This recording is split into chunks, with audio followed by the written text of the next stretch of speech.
Thank you so much. And we have even more breaking news right now. The devastation is setting in after a deadly crash in England involving a local pilot in a plane very much like the one you're seeing right here. The crash happened early this morning, 6 miles from the airfield. It's about midnight there right now. 10 News military reporter Hannah Mullins is live at MCAS Miramar. And I know, Hannah, you are not identifying this pilot, but you knew him personally. I did. I can tell you he was a stand-up guy who had a lot of loyalty to his friends and to his country as well. And whether you knew him or not, he died serving his country.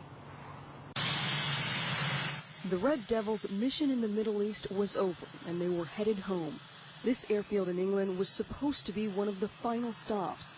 6 FA-18 Hornets took off, but one fell out of formation. Very solemn. Joe Black, a BBC reporter on scene, talked to people who heard the tragedy in the sky. One man who was out in his garden at the time said he heard a loud noise.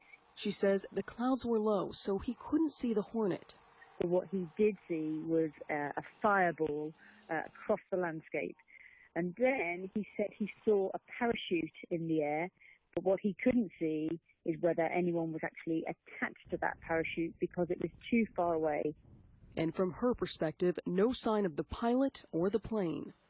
There is no obvious plane wreckage to see, and that has led some people to speculate that the aircraft might have exploded before it hit the ground. But they're highly skilled pilots in high-performance teams. The Red Devils launched day and night.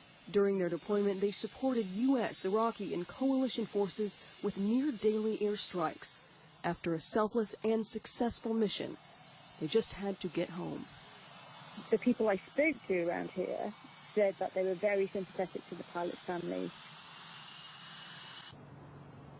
Now, coming up at 5 o'clock, we're going to tell you why his last move may have been a heroic one. We're live at MCAS Miramar. Hannah Mullins, 10 News. All right, Hannah, thank you. Now, this isn't the first deadly accident involving Camp Pendleton-based Marines and equipment. In May, a Huey helicopter crashed in Nepal during an aid mission after that devastating earthquake. Now, 6 Marines were killed. 2 were from San Diego. And just last month, a corporal was killed during a training exercise when the 7-ton truck he was in rolled over. Several other cars then slammed into it. 6 other Marines were injured.